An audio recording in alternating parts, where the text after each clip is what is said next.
स्वागत है आप सभी का अफ्रीका महाद्वीप के सेकंड पार्ट के अंदर।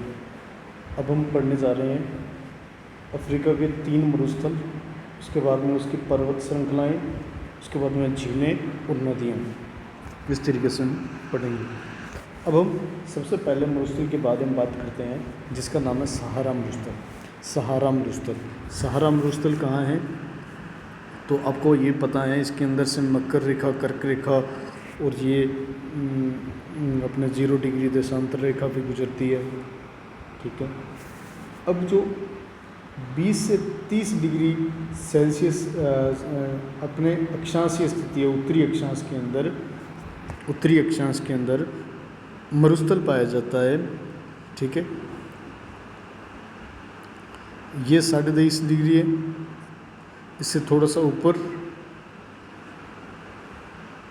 यहाँ की ओर 20 से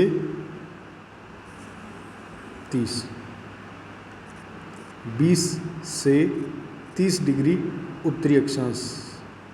ठीक है। इसके मध्य में एक मरुस्थल पाया जाता है जिसका नाम है सहारा मरुस्थल। ठीक है। ये मरुस्थल पाया जाता है 20 डिग्री उत्तरी अक्षांश से 30 डिग्री उत्तरी अक्षांश के मध्य। और ये इस मरुस्थल की सबसे बड़ी खासियत क्या है? पहली बात जो आपको याद रखनी है, विश्व का सबसे बड़ा मरुस्थल है ये। विश्व का सबसे बड़ा मरुस्थल।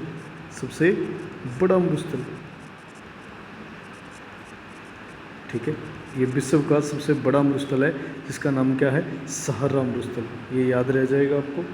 इसके बाद में इसके अंदर महत्वपूर्ण बात, नेक्स्ट बात ये है कि यह जो मरुस्थल है इसका निर्माण किसकी वजह से हुआ है? तो यहाँ पे इस साइड में एक जलधारा बहती है, जो ठंडी जलधारा है, समुद्र की ठंडी जलधारा बहती है, इस तरफ जाती है, जिसका नाम है कन्नारी की ठंडी जलधारा। कन्नारी की ठंडी जलधारा।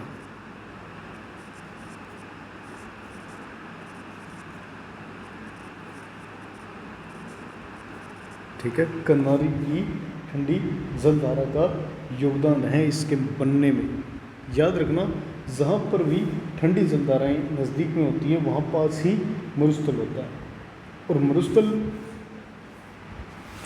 मरुस्थल होता है वो 3 प्रकार का होता है। 3 प्रकार का मरुस्थल क्या है? 3 प्रकार का होता है। मरुस्थल कितने प्रकार का होता है? तो आपको याद रखना है, मरुस्थल के 3 टाइप्स होते हैं। ठीक है। सबसे पहला मरुस्थल होता है अर्घ प्रकार का, अर्घ, और दूसरा रेग, और तीसरा हमादा। अर्घ, रेग, हमादा। अब देखो, अर्घ वाला मरुस्थल होता है उसमें सिर्फ क्या होती है? रेत होती है, रेतीला होता है, ओनली रेतीला। और जो रेग वाला मरुस्थल होता है उसके अंदर रेत तो होती है, रेत के साथ साथ पत्थर भी होते हैं। रेतीला प्लस पथरीला दोनों प्रकार का होता है, पथरीला। और हमादा प्रकार का मरुस्थल होता है, उसके अंदर रेत तो होती है, यानी रेतीला तो होता ही होता है, प्लस चट्टानें भी पाई जाती हैं इसके अंदर, तो चट्टानी भी होता है। ठीक है। और जो हम पढ़ रहे हैं सहारा मरुस्थल, ये किस प्रकार का मरुस्थल है? तो आपको याद रखना है, ये तीनों प्रकार का मरुस्थल है। अर्घ, रेग, हमादा, तीनों टाइप का ये मरुस्थल है। ये याद रखना है आपको, महत्वपूर्ण बात है। अर्घ, रेग, हमादा, तीनों प्रकार का मरुस्थल है ये सहारा मरुस्थल। ठीक है। अब इस मरुस्थलीय क्षेत्र में एक जनजाति निवास करती है। सहारा मरुस्थल वाले क्षेत्र में एक जनजाति निवास करती है जिसका नाम है बद्दू जनजाति। ठीक है। बद्दू जनजाति निवास करती है यहाँ। अब विश्व का जो अधिकांश मरुस्थल है वो 20 डिग्री से 30 डिग्री अक्षांशों के मध्य में और महाद्वीपों के पश्चिम भाग में पाया जाता है। जैसे देखो ये पश्चिमी भाग है इसका, तो इस हिस्से में ही मरुस्थल पाया जाता है लगभग सभी महाद्वीपों की बात करें। जैसे भारत के अंदर भी यहाँ है मरुस्थल, राजस्थान के अंदर, और बहुत सारे इलाके हैं। अब देखोगे तो उसके अंदर क्या है कि पश्चिम भाग में ही मरुस्थल पाया जाता है। इन मरुस्थलों के निर्माण का जो महत्वपूर्ण योगदान है वो, जैसे ये ठंडी जलधारा है ना, कनारी की ठंडी जलधारा, उसी प्रकार से वहाँ पर भी कोई ठंडी जलधारा बहती है साथ में, इसी वजह से इन मरुस्थलों का निर्माण हुआ है। अब ये ठंडी जलधारा क्या करती है, ठंडी समुद्री जो जलधारा होती है वो महाद्वीपों के पश्चिम भाग में नमी को अपनी ओर आकर्षित करती है। यहाँ से जब जलधारा गुजरेगी, यहाँ से गुजरेगी, तो ये क्या करेगी, इधर वाली जो नमी है, मॉइस्चराइजेशन है यानी आर्द्रता है, उसको अपनी ओर अट्रैक्ट करेगी, अपनी ओर खींचेगी। यहाँ की नमियों को ये अपनी ओर खींचेगी। ये जो ठंडी जलधारा जा रही है, ठीक है, अपनी ओर आकर्षित करती है, और लंबे समय बाद यह क्षेत्र किसमें कन्वर्ट हो जाता है, मरुस्थल में बदल जाता है। ये है इसका महत्वपूर्ण बात है अपने सहारा मरुस्थल की। विश्व का सबसे बड़ा मरुस्थल है। कौन सी जनजाति निवास करती है, तो बद्दू जनजाति, और तीनों प्रकार का। और किसकी वजह से बना है, तो ये कनारी की ठंडी जलधारा का योगदान है इसके अंदर। अब हम बात करते हैं कालाहारी मरुस्थल। कालाहारी मरुस्थल, कालाहारी मरुस्थल की बात करें तो कालाहारी मरुस्थल है वो अफ्रीका महाद्वीप के दक्षिण भाग में, इस दक्षिण के अंदर चलते हैं अपन। देखो ये आप देख पा रहे हो, ये अफ्रीका महाद्वीप हमारा यहाँ से स्टार्ट होकर के यहाँ तक है। जिसने पीछे क्लासें लगाई है उसको वो सब जानता है इसके बारे में। अब ये कालाहारी मरुस्थल की बात करते हैं अपने। कालाहारी मरुस्थल, कालाहारी मरुस्थल है वो कहाँ है, तो याद रखना दक्षिण भाग में है। किसके, अफ्रीका महाद्वीप के दक्षिणी भाग में है। और किन किन देशों में फैला है, तो ये है नामीबिया, बोत्सवाना और साउथ अफ्रीका, यानी दक्षिण अफ्रीका में फैला हुआ है। यानी तीनों हिस्सों के अंदर ये आता है। ये यहाँ मान सकते हो आप इस मरुस्थल का इलाका, ठीक है। नामीबिया, बोत्सवाना और दक्षिण अफ्रीका, ये तीनों देशों के अंदर ये फैला हुआ है। ये आपको याद रखना है। इसमें, इस इलाके में ये मरुस्थल है। और इस मरुस्थल का नाम क्या है, तो याद रखना इस मरुस्थल का नाम है, वो है कालाहारी मरुस्थल। कालाहारी मरुस्थल, कालाहारी मरुस्थल। अब ये तीन देशों में फैला हुआ है, नामीबिया, बोत्सवाना, साउथ अफ्रीका या दक्षिण अफ्रीका। अब इस मरुस्थल के अंदर एक जनजाति निवास करती है जिसका नाम है बुशमैन जनजाति निवास करती है इस मरुस्थल के अंदर। और बद्दू जनजाति कहाँ निवास करती है, तो वो सहारा मरुस्थल के अंदर करती है, ठीक है। अब ये मरुस्थल कैसे बना, तो इसमें भी एक जलधारा का योगदान है। इधर से जाती है वो, इधर की ओर ठंडी जलधारा है, ठीक है। और उसका नाम है वेंगुएला की ठंडी जलधारा। वेंगुएला की ठंडी जलधारा, वेंगुएला की ठंडी जलधारा, ठीक है। तो ये इधर जा रही है, इसी वजह से यहाँ की जो नमी है वो क्या हो जाती है, इधर की ओर अट्रैक्ट होती है, और लंबे समय बाद ये वाला हिस्सा किस में कन्वर्ट हो जाएगा, मरुस्थल के अंदर कन्वर्ट हो जाएगा। समझ में आई बात। अब इसके बाद में हम चलते हैं अफ्रीका महाद्वीप के एक और मरुस्थल के पास, ठीक है, जिसका नाम है नामीब का मरुस्थल, ठीक है। अब ये तीन देशों में फैला हुआ है इस तरीके से। नामीबिया हो गया, अंगोला हो गया और दक्षिण अफ्रीका हो गया, इस इलाके के अंदर है। इसका नाम है नामीब का मरुस्थल। ठीक है, इस मरुस्थल का नाम क्या है तो याद रखना, इस मरुस्थल का नाम है नामीब का मरुस्थल। नामीब का मरुस्थल।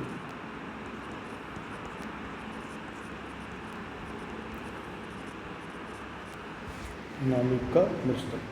अब ये किस देशों में फैला हुआ है याद रखना, नामीबिया, अंगोला और दक्षिण अफ्रीका देशों में फैला हुआ है। और यहाँ पर भी एक जनजाति निवास करती है जिसका नाम है खोई जनजाति। खोई जनजाति निवास करती हैं। कहाँ करती हैं तो नामीब के मरुस्थल के अंदर निवास करती है। ठीक है, ये महत्वपूर्ण बातें हैं। 3 मरुस्थल हैं इसके अंदर।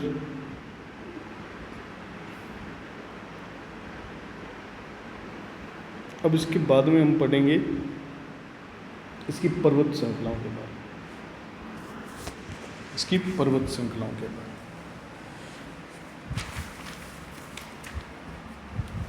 सबसे पहले पर्वत श्रृंखला का नाम है एटलस पर्वत श्रृंखला।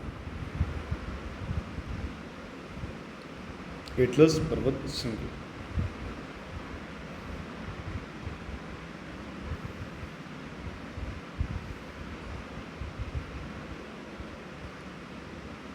अब एटलस पर्वत श्रृंखला है वो किन किन देशों में है ये याद रखना, मोरक्को, अल्जीरिया, ट्यूनीशिया। ये मोरक्को, अल्जीरिया, ट्यूनीशिया यहाँ है। इस तरीके से पर्वत श्रृंखलाएं हैं। मोरक्को, अल्जीरिया, ट्यूनीशिया, ये 3 देशों के अंदर फैली हुई है ये पर्वत श्रृंखला है। और इस पर्वत श्रृंखला का नाम क्या है तो आपको याद रखना है, इसका नाम क्या है इस पर्वत श्रृंखला का तो एटलस पर्वत श्रृंखला। ठीक है, या एटलस पर्वत बोल सकते हो आप। Morocco, Algeria, Tunisia. Morocco, Algeria, Tunisia, याद रखना है ये नाम। और ये कहाँ कहाँ फैली हुई हैं तो अब अपने को लिखना है, याद भी रखना है, मोरक्को, अल्जीरिया, ट्यूनीशिया यहाँ पे फैली हुई है। और ये किस प्रकार की पर्वत श्रृंखला है तो याद रखना, ये वलित पर्वत श्रृंखला है। वलित पर्वत श्रृंखला है और इसका नाम क्या है, नाम है एटलस। एटलस पर्वत श्रृंखला। एटलस पर्वत श्रृंखला।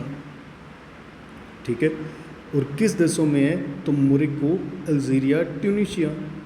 अब इसकी सर्वोच्च चोटी क्या है तो माउंट टुबकल, याद रखना, माउंट टुबकल इसकी सर्वोच्च चोटी है। इसकी सर्वोच्च चोटी है वो है माउंट टुबकल। ठीक है, माउंट टुबकल इसकी सर्वोच्च चोटी है। और जो किस देश के अंदर है तो याद रखना, मोरक्को देश के अंदर है। ठीक है, मोरक्को देश के अंदर है। ये सर्वोच्च चोटी है इसकी, सर्वोच्च चोटी है, सर्वोच्च चोटी है इसकी, जिसका नाम क्या है, सर्वोच्च चोटी है इसकी जिसका नाम ये याद रखना है, इसका नाम है माउंट टुबकल।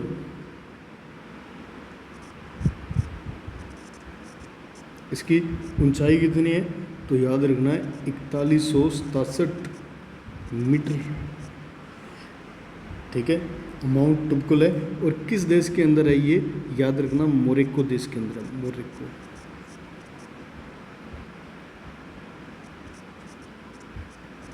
देश के अंदर है। ठीक है, ये याद रखना है आपको एटलस पर्वत के बारे में।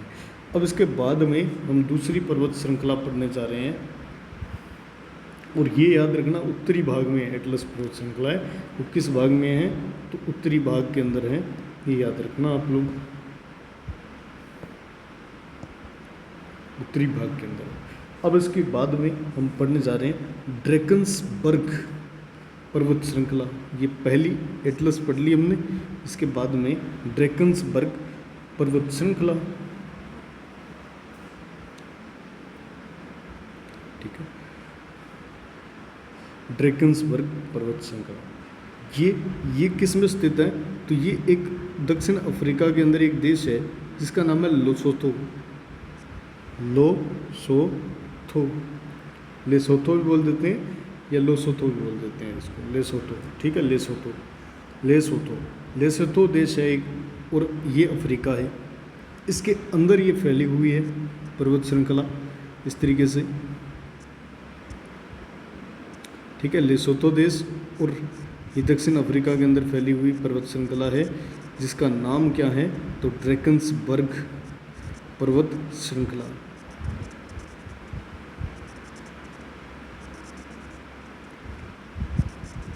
ड्रैकन्सबर्ग पर्वत श्रृंखला कहाँ है? तो ये दक्षिणी भाग के अंदर है। महाद्वीप के किस हिस्से में रह जाती है? ये दक्षिणी भाग के अंदर रह जाती है। दक्षिणी भाग के अंदर रह जाती है। किस किस देशों के अंदर है? तो याद रखना दक्षिण अफ्रीका के अंदर है और लेसोथो के अंदर है। ये दोनों देशों के अंदर ये पर्वत श्रृंखला बनी हुई है। और अब इसके अंदर इसके सर्वोच्च चोटी की बात करें, ठीक है, जो इस लेसोथो देश के अंदर है, सर्वोच्च चोटी, इसकी सर्वोच्च चोटी है, वो इसका नाम क्या है? याद रखना है ड्रैकन्सबर्ग पर्वत श्रृंखला की सर्वोच्च चोटी है, वो उसका नाम है थबाना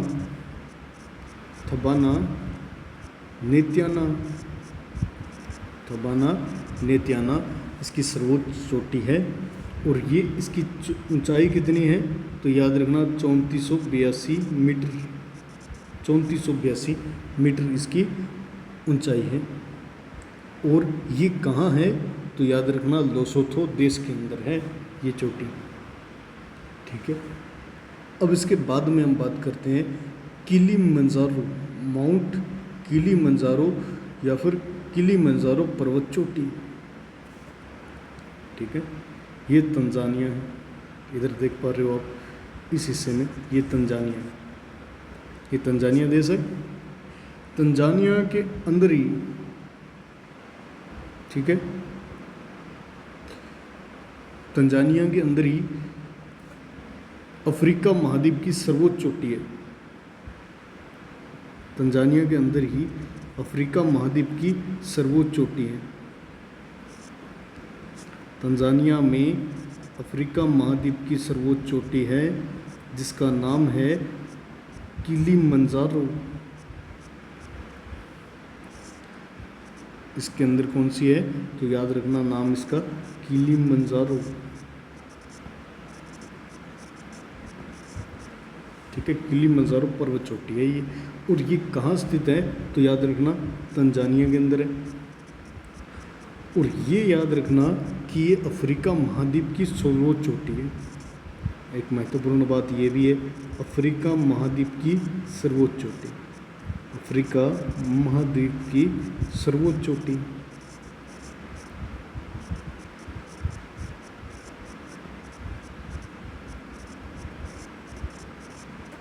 ये महत्वपूर्ण बात है। अब इसकी ऊंचाई कितनी है ये भी याद रखनी है, 5895, ठीक है, 5895 मीटर ये इसकी ऊंचाई है, ठीक है। अब अफ्रीका महाद्वीप के अंदर सबसे ऊंची चोटी हमें पता चल चुकी है, किलिमंजारो, माउंट किलिमंजारो बोल देते हैं जिसको, ये सबसे ऊंची चोटी है। अब इसके बाद में सेकंड नंबर वाली कौन है फिर?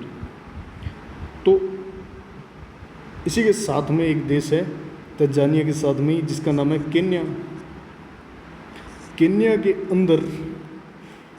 के अंदर यहाँ सेकंड नंबर वाली चोटी है अफ्रीका महाद्वीप की, दूसरी सर्वोच्च चोटी है जिसका नाम है माउंट केन्या।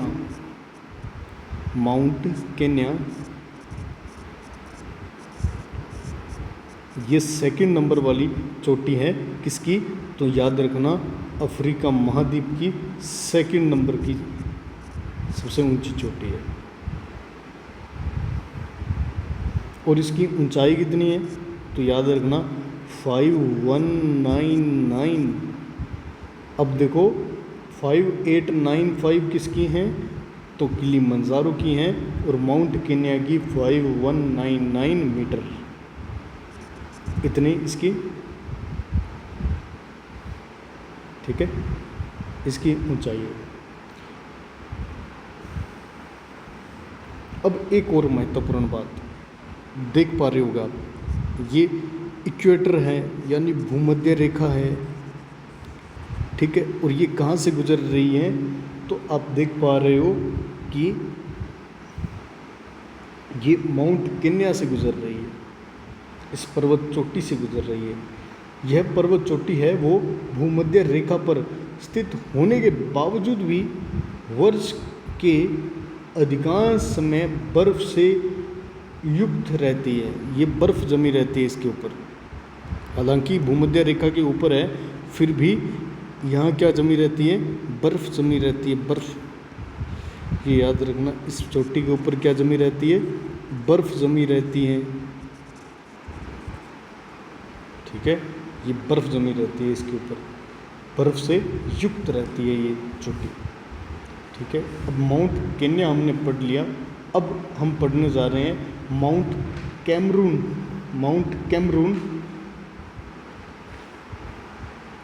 माउंट कैमरून, ये देखो ये कैमरून देश है, ये वाला, ठीक है, ये कैमरून देश है, इसी के अंदर है ये माउंट कैमरून पर्वत चोटी, ठीक है। माउंट कैमरून ये पर्वत चोटी मान लो,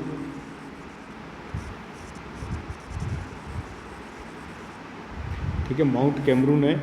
यहाँ क्या है, माउंट कैमरून के अंदर क्या है महत्वपूर्ण, इसका नाम है माउंट कैमरून।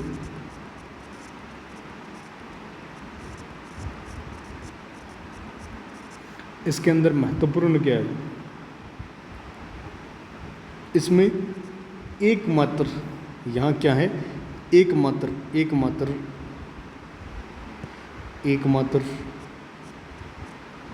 आप समझ गए होंगे,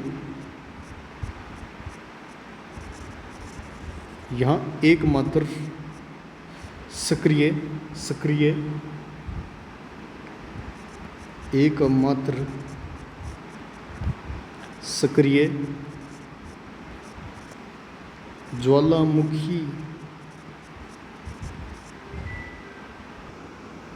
सक्रिय ज्वालामुखी, एकमात्र सक्रिय ज्वालामुखी है वो है माउंट कैमरून, जो कहाँ है, अफ्रीका महाद्वीप के अंदर है और कैमरून देश के अंदर है, ठीक है। इसकी ऊंचाई कितनी है, इसकी ऊंचाई याद रखनी है आपको, इसकी ऊंचाई है वो है 40 मीटर, 4040 मीटर, 40 मीटर इसकी ऊंचाई है। अब इसके बाद में हम पढ़ने जा रहे हैं वो है झीलें, झीलें, ठीक है।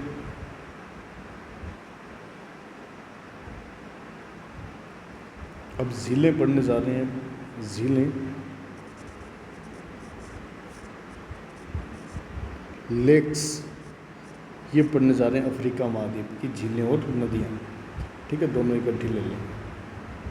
अब देखो आपको एक झील नज़र आ रही होगी, ठीक है, यहाँ पे ये रही,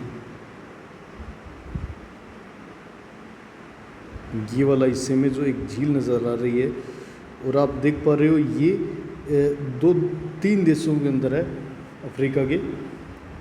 एक तो नंबर है तंजानिया, तंजानिया के अंदर है, और इधर रह गया केन्या, और इधर रह गया युगांडा, ठीक है। इन तीनों देशों के अंदर है, बीच में अंदर है, यहाँ इनके मध्य में भी एक झील है जिसका नाम क्या है, विक्टोरिया झील है।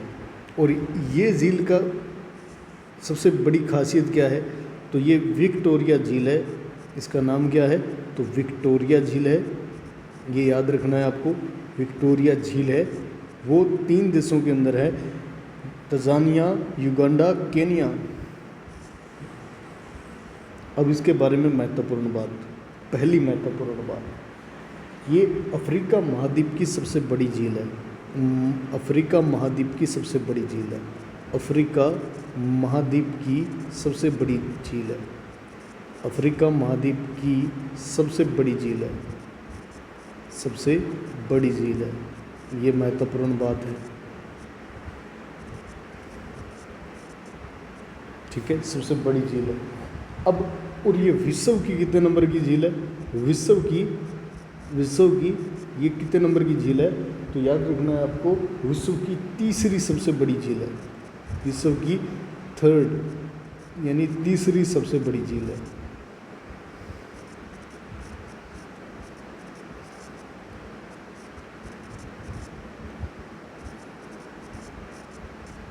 ठीक है, सबसे बड़ी जो झील है विश्व की वो है कैस्पियन सागर।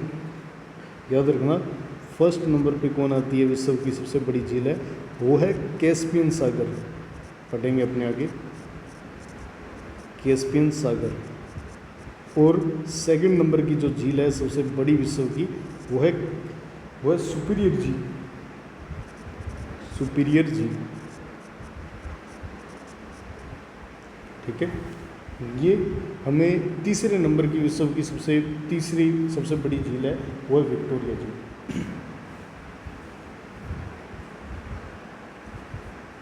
अब अगर ये बात करें अपने, तो सुपीरियर झील के बाद में विश्व की दूसरी सबसे बड़ी मीठी झील है, ये मीठे पानी की झील है।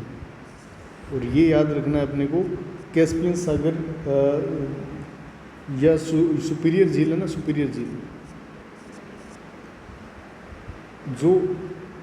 जो कैस्पियन सागर है ना, वो क्या है, खारे पानी की झील है, लेकिन सबसे बड़ी है विश्व की। लेकिन मीठे पानी में बात करें तो सुपीरियर झील के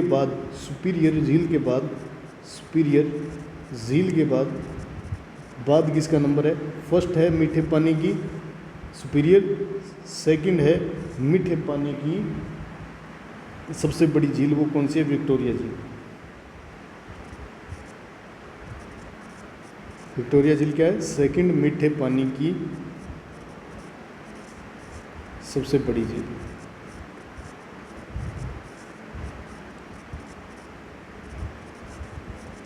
ठीक है, ये याद रखना है। अब इस झील के मध्य से क्या निकलती है? ध्यान से देखिए आप, इसके मध्य से कौन सी रेखा गुजरती है? तो ये वाली इक्वेटर गुजरती है। और तंजानिया के अंदर, केन्या के अंदर माउंट केन्या था इसी रेखा के ऊपर, याद हो तो आपको। ठीक है, इसी भूमध्य रेखा इसके मध्य से गुजरती है, ये याद रखना है अपने को। इसकी महत्वपूर्ण बात एक और बताता हूँ आपको, विक्टोरिया झील की मध्य से कौन सी रेखा गुजरती है? मध्य से भूमध्य रेखा गुजरती है, इसके मध्य से रेखा गुजरती है। ठीक है, और क्या महत्वपूर्ण बात है? तो ये 3 देशों के मध्य में स्थित है, याद रखना, तंजानिया, केन्या, युगांडा। ठीक है, और अब देखो, इसी झील से एक नदी का उद्गम होता है। इसी झील से एक नदी का उद्गम होता है, जिसका नाम क्या है? तो ये नाम है इसका नील नदी, श्वेत नील नदी। यहाँ से श्वेत नील नदी का उद्गम होता है, और वो जाती कहाँ है? वो जाती है दक्षिणी सूडान के अंदर जाती है, और फिर सूडान से होकर के इजिप्ट की ओर और मिस्र की ओर डेल्टा बनाती है। ठीक है, ये श्वेत नील नदी का उद्गम हो रहा है यहाँ से। और यहाँ पे एक पास में एक झील है जिसका नाम है टाना झील। टाना झील वो कहाँ है? तो वो है इथोपिया के अंदर है। इथोपिया के अंदर यहाँ पे एक झील है जिसका नाम है टाना झील। ठीक है, इस झील का नाम क्या है? तो याद रखना, इस झील का नाम है टाना झील।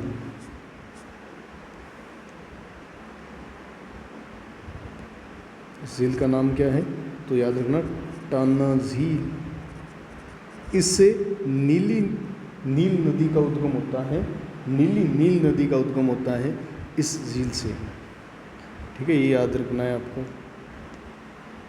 यहाँ से नील नदी का उद्गम होता है और यहाँ जाकर के वो इसमें मिल जाती है।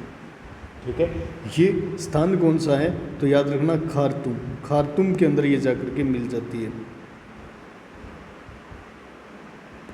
ये यहाँ पे कौन सी जगह है तो याद रखना खार्तूम।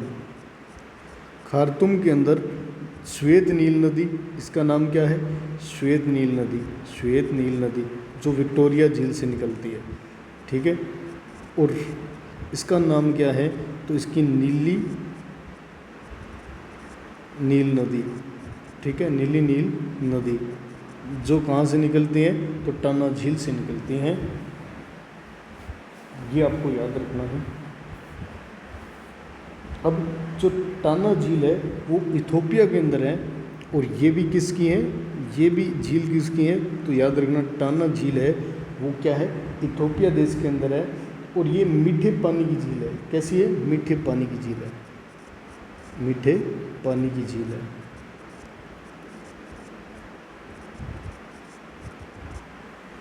ठीक है, इस तरीके से। अब आगे बात करते हैं अपने नील नदी के बारे में। नील नदी अभी पढ़ लेते हैं इसके साथ ही, है ना, नील नदी के बारे में।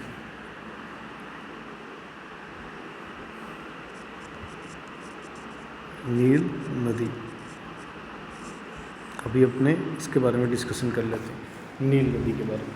तो नील नदी है वो क्या है, विश्व की सबसे लंबी नदी है। ये जो नदी दिखा रखी है मैंने आपको, ये वाली, ये विश्व की सबसे लंबी नदी है। महत्वपूर्ण बातें इसकी यहाँ पे नोट करते जाएंगे अपने। ठीक है, सबसे पहली महत्वपूर्ण बात है विश्व की सबसे लंबी नदी है। और क्या बात है महत्वपूर्ण, इसकी ये महत्वपूर्ण बात है नील नदी दो नदियों के आपस में मिलने से निर्मित हुई है, जिसके एक का नाम है श्वेत नील नदी और दूसरी का नाम है नीली नील नदी। ठीक है, इन दोनों के मिलने से बनी हुई। और अब देखो श्वेत नील नदी है वो उसका उद्गम कहाँ से होता है, विक्टोरिया झील से। और जो नीली नील नदी है उसका उद्गम कहाँ से होता है तो टाना झील से होता है। ये दोनों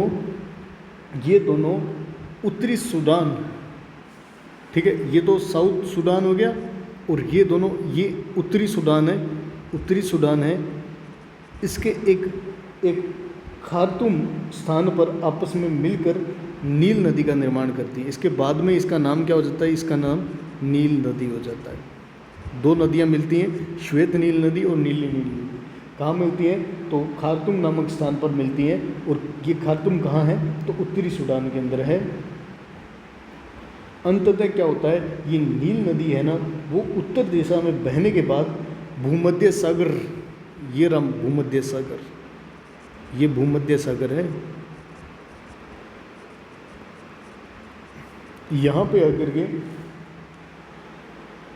भूमध्य सागर में जाकर के गिर जाती है नील नदी। नील नदी के किनारे ना दक्षिणी सूडान के अंदर उसकी राजधानी, दक्षिणी सूडान की राजधानी है यहाँ पे, दक्षिणी सूडान की इसके किनारे ही है, जिसका नाम है जुबा। ठीक है, जुबा इसकी राजधानी है, वो इसी किनारे है, इस नील नदी के किनारे है। उत्तरी सूडान की राजधानी कहाँ है, खार्तूम।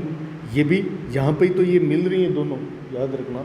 और मिस्र की राजधानी काहिरा, ये भी इसी के किनारे है। यहाँ काहिरा है, मिस्र की राजधानी काहिरा, ये भी यहाँ ही है, इसी के किनारे, ये याद रखना है आपको। अब युगांडा देश में चलते हैं अपने, युगांडा देश में, युगांडा देश जानते हो ना, ये यहाँ पे युगांडा देश के अंदर ये वाला देश है युगांडा, आप देख पा रहे हो, ये वाला देश है युगांडा।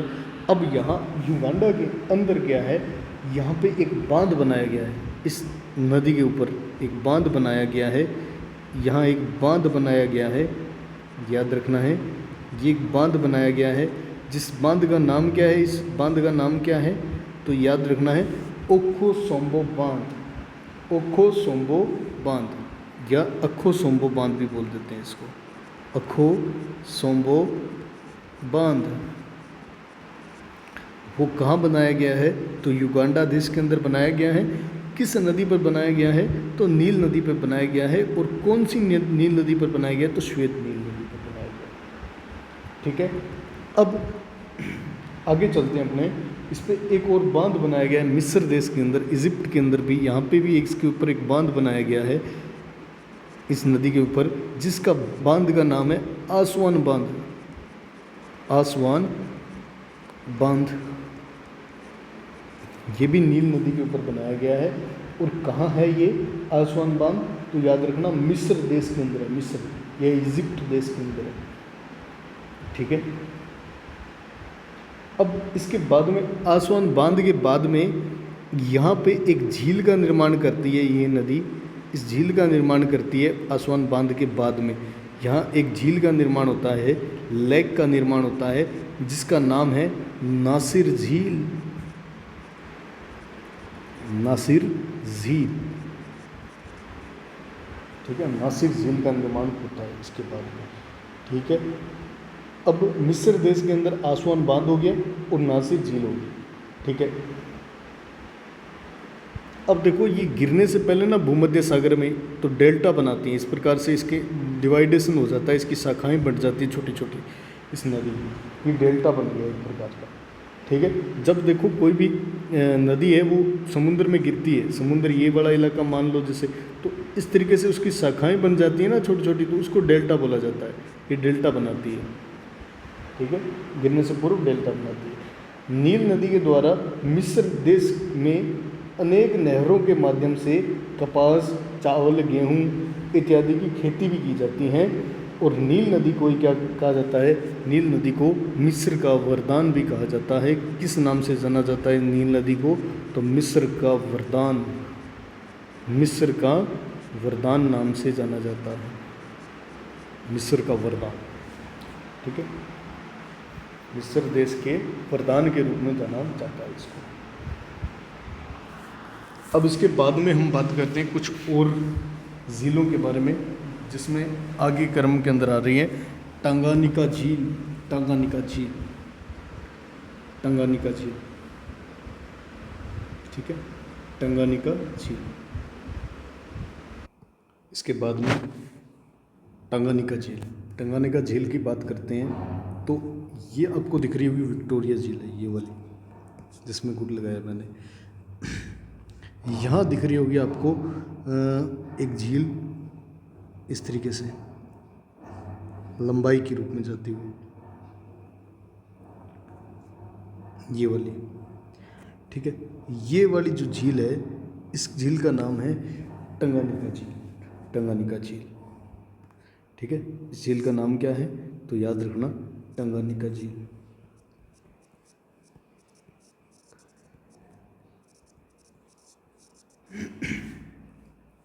अब इसकी खासियत क्या है, सबसे पहली विशेषता इसकी बात करते हैं अपने, इसकी विशेषताओं के बारे में। तो इसकी विशेषताएं अभी आपके सामने चर्चा करते हैं अपने। सबसे पहली विशेषता इसकी, पहली विशेषता ये इसकी, ये क्या है, ये विश्व की सबसे लंबी झील है। लंबी है, लंबाई में ज़्यादा है। इसकी लंबाई होगी लगभग, इसकी होती है लंबाई, वो है 673 किलोमीटर, 673 किलोमीटर, इतनी लंबाई है इसकी, 673 किलोमीटर। तो ये विश्व की इसको संज्ञा दी गई है, वो है विश्व की सबसे लंबी झील, सबसे लंबी झील नाम दिया गया इसको, ठीक है। लंबी झील है, विश्व की सबसे लंबी झील। अब इसके अंदर क्या है, एक रूस देश के अंदर है बेकाल झील। बेकाल झील वो सबसे गहरी झील है, विश्व की गहरी झील है। याद रखना बेकाल झील कहाँ है, तो रूस के अंदर है, और वो क्या है, सबसे गहरी झील है। उसके बाद में गहरी नंबर वाली, सेकंड नंबर वाली गहरी झील है, वो ये टंगानिका झील है। तो याद रह जाएगा, विश्व की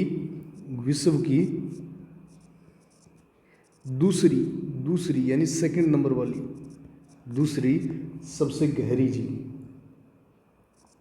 सबसे गहरी झील। फर्स्ट कौन है? तो बेकाल झील है, फर्स्ट नंबर पर बेकाल झील है जो रूस के अंदर है, ये आपको याद रखना है। ठीक है, बेकाल झील होगी। अब इसकी गहराई कितनी है जिसकी वजह से इसको गहरा कहा जा रहा है? तो इसकी गहराई है वो है 1500 मीटर, यानी 1.5 किलोमीटर के करीब गहरी है ये नीचे की ओर। अब अफ्रीका की कौन सी है? तो अफ्रीका की ये सेकंड नंबर वाली है। अफ्रीका महाद्वीप की क्या है? ये विक्टोरिया झील के बाद सेकंड नंबर की सबसे बड़ी झील है। ठीक है, अफ्रीका महाद्वीप की, तो ये अफ्रीका की बात करें यानी विश्व स्तर की बात नहीं है, सिर्फ अफ्रीका महाद्वीप की बात है।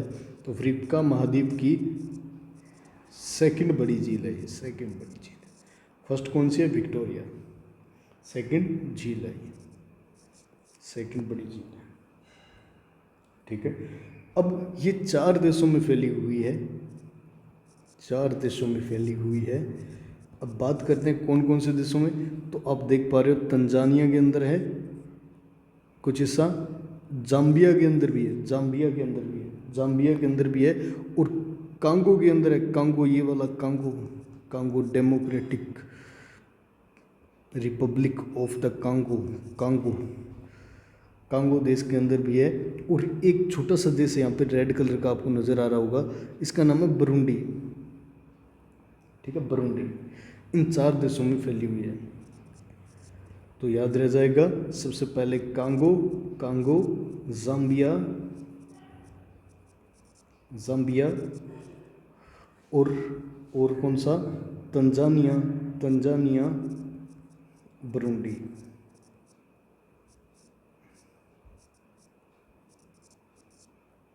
ये 4 देशों में फैली हुई झील है।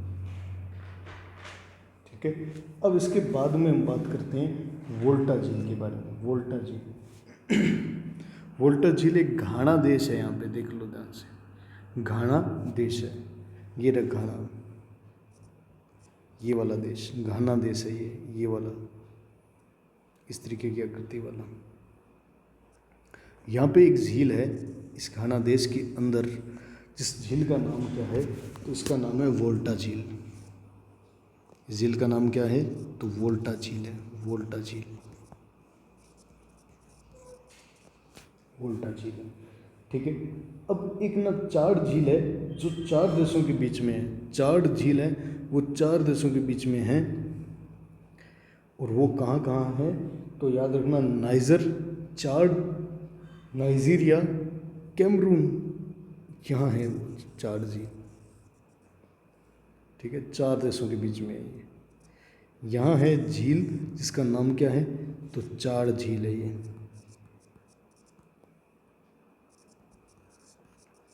चाड झील। ठीक है,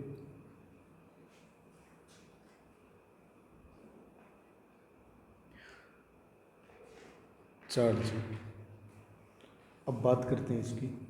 तो ये याद रखना है आपको कि वोल्टा झील कहाँ है। वोल्टा झील कहाँ है? तो घाना के अंदर है, घाना देश में स्थित है। और इसकी खासियत क्या है कि ये मानव के द्वारा निर्मित हुई है, मानव के द्वारा निर्मित है, यानी इसको बोल सकते हैं विश्व की सबसे बड़ी।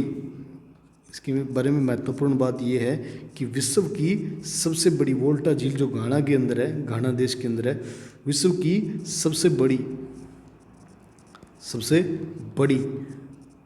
विश्व की सबसे बड़ी मानव निर्मित या कृत्रिम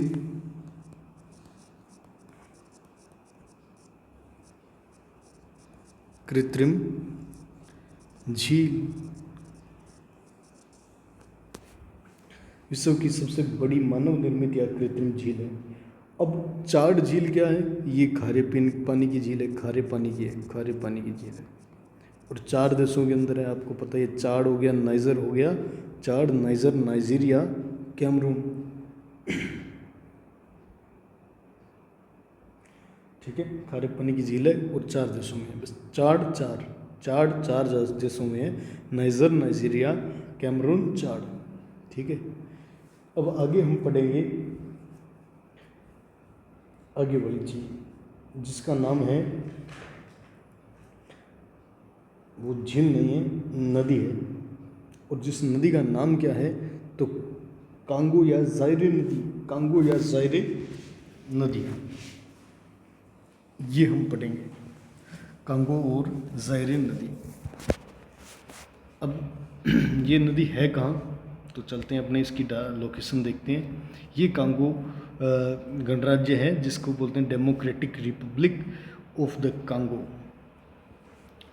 अब कांगो के अंदर क्या है, अब ये नदी है ना, वो 2 बार काटती है किसको, भूमध्य सागर को, भूमध्य रेखा को, सॉरी भूमध्य रेखा को ये 2 बार काटती है। इसका उद्गम कहाँ से होता है, तो यहाँ पे एक कटंगा का पठार है, यहाँ पे इस एरिया के अंदर, यानी जाम्बिया और कांगो, जाम्बिया और कांगो के अंदर यहाँ एक पठार है जिसका नाम है कटंगा का पठार, कटंगा का पठार, कटंगा का पठार, ये यहाँ पर है, कटंगा का पठार है, यहाँ से ये उद्गम होता है इस नदी का, ठीक है। अब ये क्या करती है, यहाँ से चलती है, ठीक है, यहाँ से चलती है ये नदी,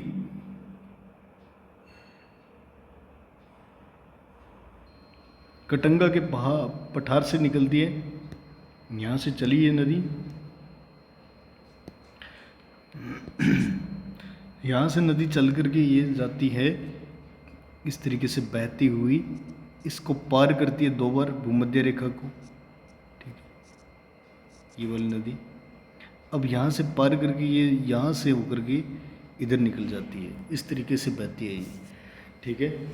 अब इसके ऊपर क्या है, तो आपको याद रखने वाली महत्वपूर्ण बातें बता रहा हूँ शुरुआत से ही।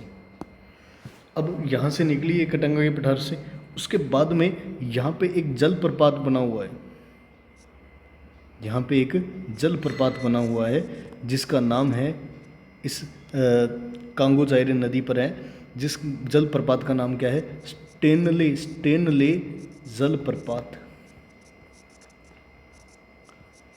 ठीक है, ठीक है, स्टेनले जलप्रपात बना हुआ है। और ये देखो, ये भूमध्य रेखा है और इसको कितनी बार काट रही है, ये 2 बार काट रही है ये नदी।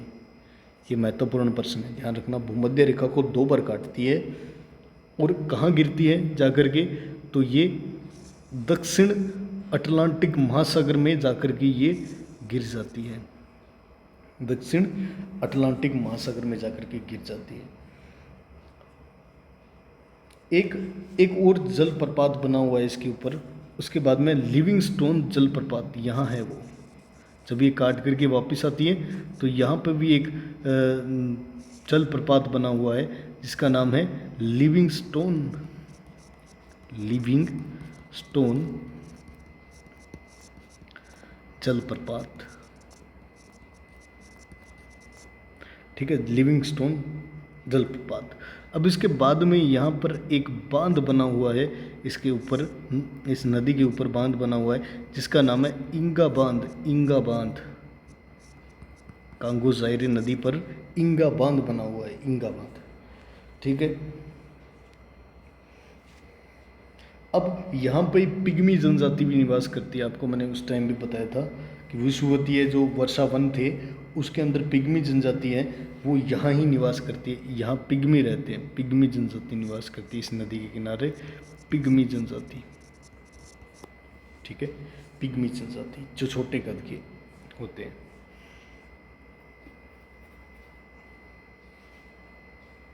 अब ये अगर देखा जाए इस नदी का नाम क्या है, तो याद रखना कौन सी नदी है, ये कांगो जायरे नदी है, कांगो जायरे नदी है। अब देखो, जल भाव की दृष्टि से बात कर रहा हूँ, जल भाव की दृष्टि से ये 2nd नंबर की नदी है विश्व स्तर पर, विश्व की 2nd, ठीक है, विश्व की 2nd नंबर वाली नदी है ये, 2nd नदी है। वो भी किस दृष्टि से है ये, तो जल बहाव की दृष्टि से, जल बहाव की दृष्टि से,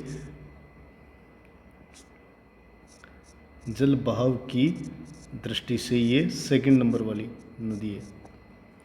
ठीक है,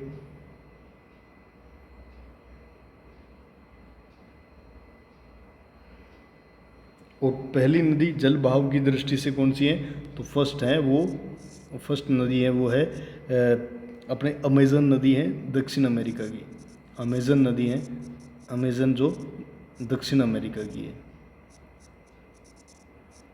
दक्षिण अमेरिका की महाद्वीप की है वो अमेज़न नदी।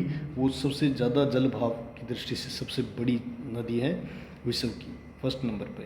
और वैसे देखा जाए तो सबसे बड़ी जो विश्व में सबसे प्रथम स्थान पर है वो है नील नदी, है ना, सबसे बड़ी नदी जो विश्व की।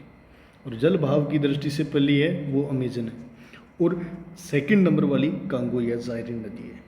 इस पे क्या क्या बना हुआ है, स्टेनली जलप्रपात बना हुआ है, लिविंगस्टोन जलप्रपात बना हुआ है, इंगा बांध बना हुआ है। ठीक है, और कहाँ गिरती है, तो दक्षिणी अटलांटिक ओशन में गिरती है, यानी महासागर में गिर जाती है। अब इसके बाद में हम बात करते हैं नाइजर नदी।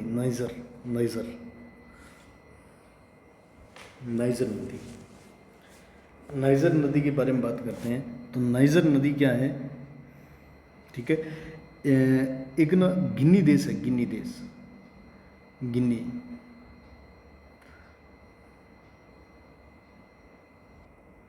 ये वाला गिनी देश है। यहाँ पर एक उच्च भूमि है, उच्च भूमि पाई जाती है, गिनी उच्च भूमि। ठीक है, वहाँ से इसका उद्गम होता है नाइजर नदी का। नाइजर नदी का उद्गम कहाँ से होता है, तो गिनी उच्च भूमि से होता है इस नाइजर नदी का उद्गम। ठीक है, ये यहाँ से चलती है नदी और माली में जाती है, गिनी से चल के माली में जाती है, उसके बाद नाइजर में जाती है और फिर नाइजीरिया में जाती है, और नाइजीरिया के बाद ये यहाँ पे गल्फ ऑफ गिनी है, गिनी की खाड़ी है, वहाँ पे आके गिर जाती है नदी। इसका नाम क्या है, तो नाइजर नदी है। अब याद रखना, इसके बारे में महत्वपूर्ण बातें बता रहा हूँ नाइजर नदी के बारे में, नाइजर नदी के बारे में जो परीक्षाओं में पूछी जाती हैं।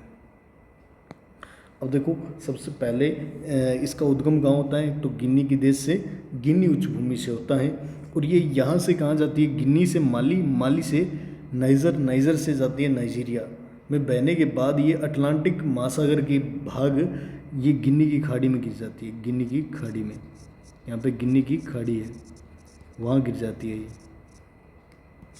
ठीक है, ये कौन सी नदी है, तो नाइजर नदी है, नाइजर नदी, ये वाली नाइजर नदी है। इसका नाम क्या है, तो नाइजर नदी। ये वाली नदी कौन सी है, तो याद रखना नाइजर नदी है, नाइजर नदी आपको याद रखना ही है। ठीक है, अब सबसे पहले ये आपको पता चल गया गिनी उच्च भूमि से निकल रही है, अब इन देशों में से गुजर रही है, ठीक है, बह रही है। अब इसके किनारे क्या है, याद रखना माली देश की राजधानी है यहाँ पे, जिसका नाम क्या है, बमेको, बमेको। ठीक है, बेमको, बेमको, बेमको बोल देते हैं या बमेको बोल देते हैं उसको। माली देश की राजधानी है जिसका नाम है बेमको। ठीक है, ये इसके किनारे स्थित है, और एक प्रसिद्ध नगर है माली का ही जिसका नाम है टिम्बक। ठीक है, टिम्बकटू, टिम्बकटू नगर, टिम्बकटू नगर, टिम्बकटू नगर, ये भी इसी के किनारे है, नाइजर नदी के किनारे है। ठीक है, अब जो नाइजर है, नाइजर खुद नाइजर, नाइजर की जो राजधानी है जिसका नाम है नियामी बोलते हैं जिसको, नियामी, वो भी इसी के किनारे स्थित है। नियामी जो राजधानी है नाइजर की, नियामी, वो किसके करीब है, तो ये नाइजर नदी के करीब है, याद रखना ये बात। नियामी जो राजधानी है, नियामी नगर है जो, वो नाइजर की राजधानी है, वो इसी नदी के किनारे है। ठीक है, अब एक बांध बना हुआ है नाइजीरिया के अंदर, इसी नदी के ऊपर बांध बना हुआ है इसी तरीके से, जिस बांध का नाम क्या है, तो इस बांध का नाम है केंजी बांध, केंजी बांध, केंजी बांध। केंजी बांध। इस बांध का नाम क्या है? केंजी बांध। केंजी बांध है वो कहाँ बना हुआ है? नाइजीरिया देश के अंदर बना हुआ है। किस नदी पर बना हुआ है? तो नाइजर नदी पर बना हुआ है। इस नदी के निकटवर्ती क्षेत्र में पेट्रोलियम पदार्थों का खनन किया जाता है। इस नदी के जो निकटवर्ती क्षेत्र है ना, वहाँ पे पेट्रोलियम पदार्थों का खनन होता है और इस नदी में बड़ी बड़ी जहाज़ों के द्वारा ये पेट्रोलियम पदार्थों को ढोकर निर्यात कर दिया जाता है। इसीलिए इस नदी को क्या बोला जाता है? तो इस नदी का दूसरा नाम है नाइजर नदी का तेल ढोने वाली नदी। सुना ध्यान से, सुना है तो आपको समझ में भी आ जाएगा इसको क्यों कहते हैं तेल ढोने वाली नदी। अब ये याद रखना है आपको। अब इसके बाद में हम बात करते हैं नई नदी के बारे में जिसका नाम है लिम्पोपो नदी। लिम्पोपो नदी।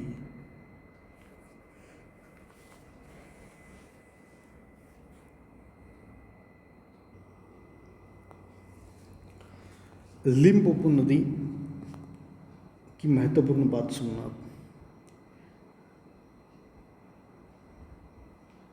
इसकी महत्वपूर्ण बात यह है कि मकर रेखा है ना, ये वाली जो जा रही है, इसको 2 बार काटती है। जैसे अपने कांगो जायरे नदी है वो भूमध्य रेखा को 2 बार काट रही है, उसी तरीके से लिम्पोपो नदी है वो ये 2 बार काटती है। ठीक है।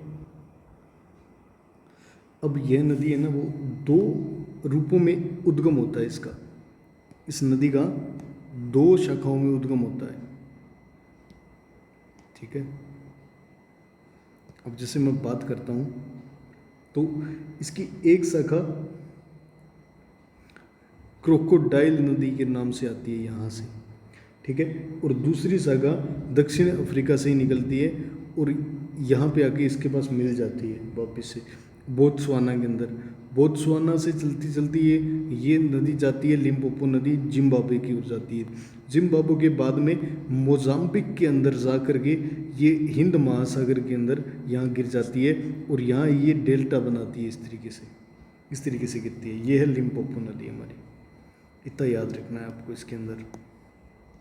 ठीक है।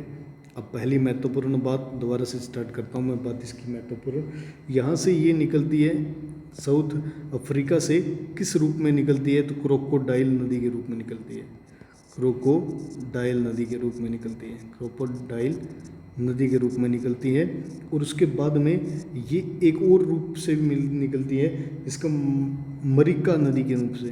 मरिका नदी, ये दोनों आपस में मिलती हैं तो कौन सी नदी बन जाती है? लिम्पोपो नदी मिल जाती है। ठीक है। ये दोनों नदियाँ मिलती हैं आपस में तो किस नदी का निर्माण करती हैं?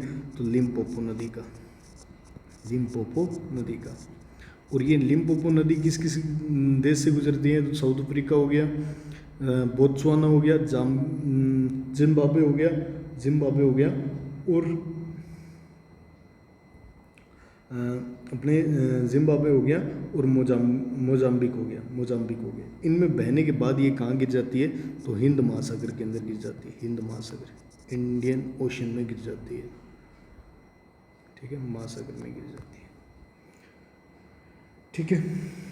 अब ये महत्वपूर्ण बात इसकी ये है कि मकर रेखा को 2 बार काटती है। मकर रेखा को 2 बार काटती है। ये वाली मकर रेखा इसको 2 बार काटती है। लिम्पोपो नदी मकर रेखा को 2 बार काटती है। एक महत्वपूर्ण बात ये है इसकी। और अब ये गिर जाती है ना तो यह नदी है ना विशाल मगरमच्छों के लिए प्रसिद्ध है। यहाँ क्रोकोडाइल्स बहुत ज़्यादा पाए जाते हैं इस नदी के अंदर। इसीलिए देखो इसका स्टार्टिंग पॉइंट है, इसको क्रोकोडाइल नदी भी कहा जाता है। क्रोकोडाइल नदी के रूप में उद्गम हुआ। ठीक है। तो ये लिम्पोपो नदी है हमारी। और इसके बाद में आती है जम्बेजी नदी। अब अंगोला देश है। अंगोला देश जानते हो? ये वाला है, ये वाला अंगोला। यहाँ पे ना एक पठार है इसी देश के अंदर जिसका नाम क्या है? तो इसका नाम है बाई का पठार। यहाँ से एक नदी निकलती है, जिसका नाम क्या है? तो इसका नाम ये है। ठीक है। ये इसका नाम है अपने पास जम्बेजी नदी। ठीक है। ये कहाँ कहाँ जाती हैं तो याद रखना, अंगोला से जाती है ये बोत्सवाना, अंगोला से निकल के कहाँ चली गई, बोत्सवाना के अंदर, बोत्सवाना के अंदर, बोत्सवाना के अंदर गई और फिर कहाँ चली गई, फिर जाम्बिया, ठीक है, जाम्बिया, यहाँ से जाम्बिया होते हुए और बोत्सवाना होते हुए, बोत्सवाना, जाम्बिया, जिम्बाब्वे होते हुए और मोजाम्बिक में जाकर के ये हिंद महासागर में गिर जाती है उसके बाद में, ठीक है। ये ध्यान रखना आप, इस तरीके से ये जाती है। तो याद रखना, सबसे पहले अंगोला से निकली, अंगोला से निकल के यहाँ कहाँ गई, ये बोत्सवाना गई, जाम्बिया गई और जिम्बाब्वे गई, जाम्बिया, जिम्बाब्वे और फिर मोजाम्बिक देश के अंदर ये बहने के बाद में ये हिंद महासागर में गिर जाती है। ये थी जम्बेजी नदी, ठीक है। अब जिम्बाब्वे व जाम्बिया है, उनकी देशों की सीमा के ऊपर, ठीक है, सीमा के ऊपर, ठीक है, यहाँ सीमा है इसकी, ठीक है।